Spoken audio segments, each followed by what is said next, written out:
Hello, everyone. Welcome back to our World Series podcast. I mean, actually, it's not a World Series. It's not welcome back to World Series podcast. Actually, is it? No, that would be a podcast But, just well, about the World Series.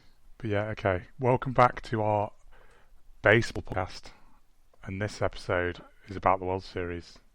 And it's episode 18. Yeah. Yeah, I think so. I don't remember the numbers, to be honest. That's a lot of minutes of nonsense chat about baseball. According to my little thing on the side here, it says we've done 16 hours.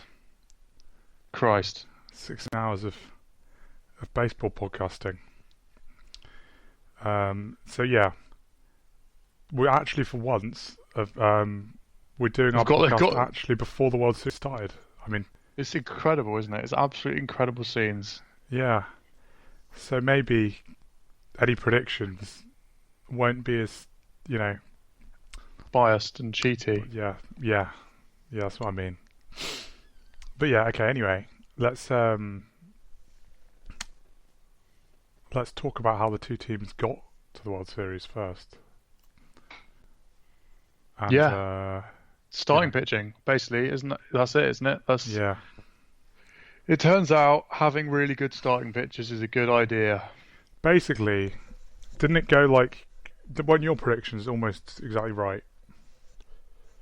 Yeah, and pretty mine was much. pretty wrong. Well, I said the Cardinals were going to win. Yeah. And they were terrible. Yeah. Well, no, they really struggled. To be honest, though, it was just you just had the national starters, just all of them pitching like gems all in a row, which even for them, like, won't happen that often. No, but there was a sniff of it because we'd seen them pitch so well already. It's just one of those things where, like you say, it's very unlikely, but also they have a much better chance of doing that than almost anyone else. Apart from, interestingly, probably the team they're about to face. Yeah, well, it's sort of interesting, isn't it? That the whole, even with the whole, all the talk and everything. Well, it's not just talk because it's actually real. Of, bullpens becoming way more important and starting pitchers being less important. Still, it's come down to the teams with the two best rotations. Yeah.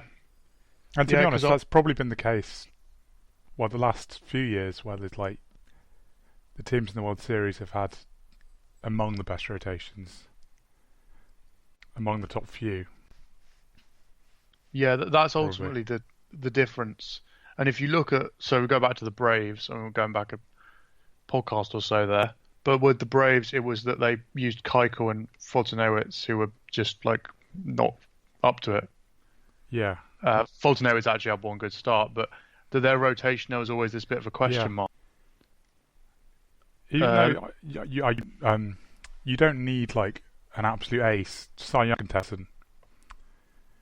Just having the depth so you don't give away games, I think, is huge as well. Yeah, if you've got those starters who have the gem in them as well. Yeah. Like Anibal Sanchez, really. I mean, I know they got the extreme end of the scale when he's carrying a no-hitter through 6 innings, or whatever it was, or 7, in the game 1 against the Cardinals. But particularly when he's your 4th starter and you get that, that's what I've said in the last podcast, really, was like, it just is an absolute gut punch for your opponent. If you've got a starter who's got that sort of start in them, I know you could argue everyone's got that in them, but it's not quite true, is it? Certain pitchers have that really special outing in them a bit more than others. Yeah, I think that would be an interesting stat, actually. I think I've talked about it before, maybe not on the podcast, but just with you. Anyway, about like the spread of pitchers' ERAs, if you know what I mean, like through their starts. Because I reckon there's some starters that are, I mean, it's obviously you're going to have up and down a bit, but there's some starters that are probably quite consistent, but they're never going to give you a gem. And I get the feeling Anibal Sanchez seems to me like one of those that, actually, I think we mentioned this to Foltynewicz actually as well.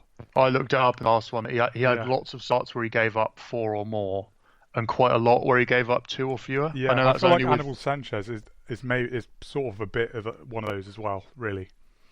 But Whereas he could have a really terrible start in him sometimes. Because I mean, he has been really bad in the past. But yeah, it's just, I guess that's the difference, isn't it? Really, of just those guys, that even the inconsistent guys, being good at the right time, rather than having one of their bad starts. Yeah, so that was actually a pretty dreadful series, to be honest. I mean, not if you're an Astros fan, quite obviously, but it wasn't interesting at all. Yeah, I don't think I really watched any of it, to be honest. Because as I feared after that Annabelle gem in Game 1, then the big three just came in and sort of squashed it. It was like, well, the Cardinals didn't really cause them much trouble. Looking back, in retrospect, my prediction that the Cardinals would come back was not very good. Sort of stupid, actually. Don't know why I said that. So that series was a bit meh. We've talked about the Nationals in the last couple of podcasts a lot. I don't have anything particularly new to say about them other than just like their rotation is amazing. The way they've, as you spoke about a lot in the last podcast, about if it goes to 6 or 7, how does the plugging Scherzer in work out of the bullpen or Strasburg out of the bullpen? Because that's the thing I was saying about the Cardinals. Was I didn't see the Cardinals getting swept. I just thought they're not that bad, and I feel like the Nationals, going. If the series goes deeper, I feel like they have less of an advantage. Which, of course, I think it's either going to go deep or they're the ones getting swept. I think in the World Series. It's basically been Tanner Rainey and Daniel Hudson out the bullpen for them. They've got like 6 pitchers they've used for almost all of their innings, isn't it? Yeah. And Doolittle's pitched occasionally, but not been great. So that's obviously a risk of fatigue. The Astros have more arms. The Astros are the favourites. I had an article up on the site, a really good article about the Astros being favourites, but it ultimately is postseason baseball. It doesn't matter. Like, I know it kind of makes the fact that we're even bothering to do a podcast about it seem stupid, and I've said it before to a tedious degree, but it doesn't matter if they're a better team. It really doesn't. No, this is where the mentality thing, I think, comes into it so much. If the Nationals just have, like, if their hitters are able to, like, perform to, like, their normal level or even better in the really high pressure situations, then they can, they're in it. They can do it.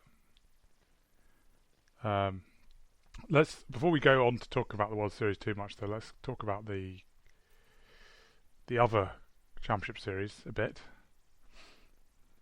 Well, the Astros actually had to come back from behind, didn't they? Did they? No, they weren't they behind. Okay. They had to, in the game that they walked it off in, that was on the back of a blown save from Ozuna. Was the big thing. The ridiculous game. Absolutely ridiculous game. Yeah. It just feels like they were behind because I expected them to be a bit more comfortable than they were, to be honest. Yeah, well, they weren't. They were behind. They lost the first game. Sorry, I forgot about that. But then they went 3-1 up, and then the Yankees got to 3-2. Yeah, so they were behind.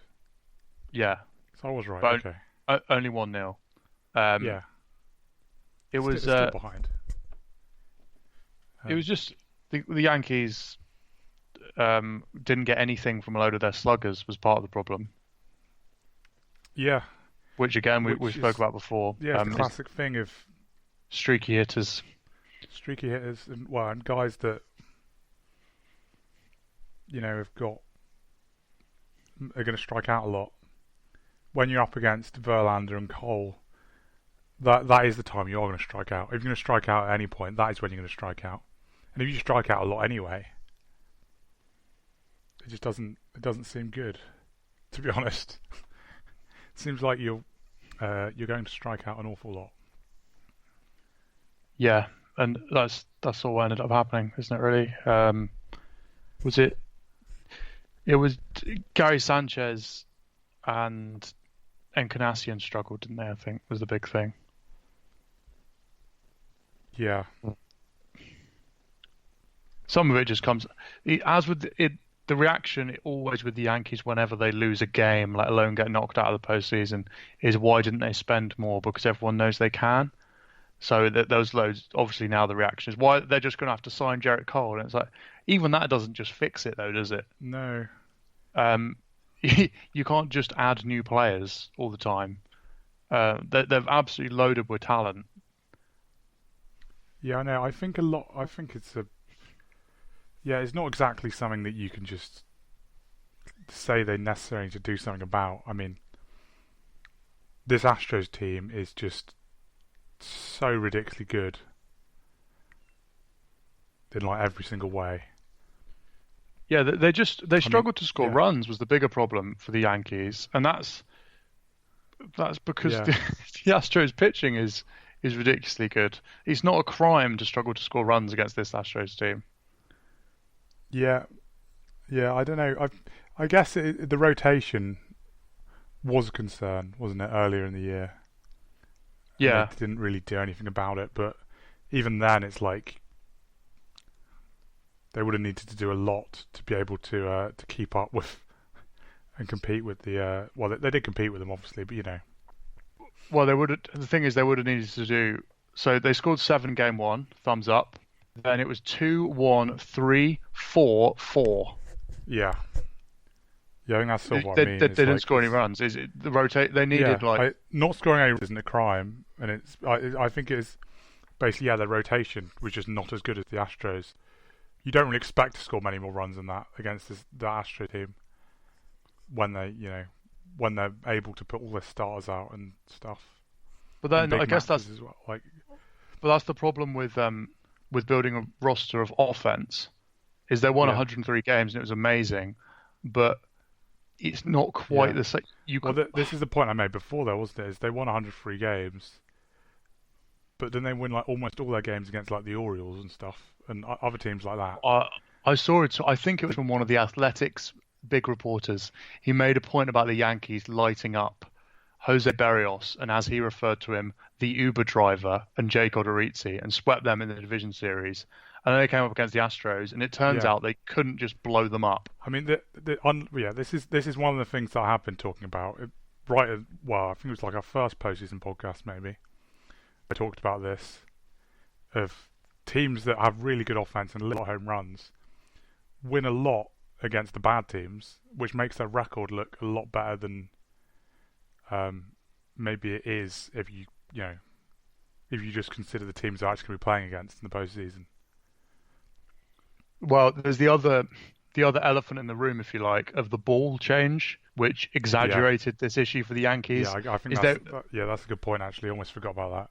is it that their low run scoring here is, that they were a team that were trying to hit the long ball, and then you made them hit something that didn't fly. It's like Yeah, then you gave them a ball they couldn't hit home runs with. That's so it's why it's particularly difficult to really blame them as well. I don't like that. I think you've got to tell people if you're going to do that. yeah, I don't like how MLB seem to have absolutely been do. almost sneaky about this stuff. Because again, people, I They keep think, denying it, but it seems like there's just like almost undeniable evidence for it. yeah, and I think we spoke about this on the last pod again, but it's worth saying again that you are changing the game if you change the ball that drastically. It's one thing Yeah, doing it season to season. You should still tell people if you're going, we're going to try and make sure there are more home runs next year, because it would change how you build your roster. But going from the regular season and then the postseason, which you've earned your way into by how you played in the regular season, and then going, we're going to play with a different ball. That's not fair. I think that's really stupid. I get they like the postseason baseball to be lower scoring, and they like the idea of trying to keep it tense and close, because I quite like the yeah. game too. But the problem with that is it makes it not quite a mockery, but it makes it really silly. Isn't it basically like with the change of the ball for the postseason? It's like the regular season was like a few seasons ago before this huge home run surge, Yeah, and it's yeah. So it's like it's not that drastic historically, probably this ball, the postseason ball. but it is compared to the regular season ball, Yeah. which is the big thing. So I guess I mean it depends because they also denied that they've changed the ball for the regular season. So it's sort of I don't know. It's like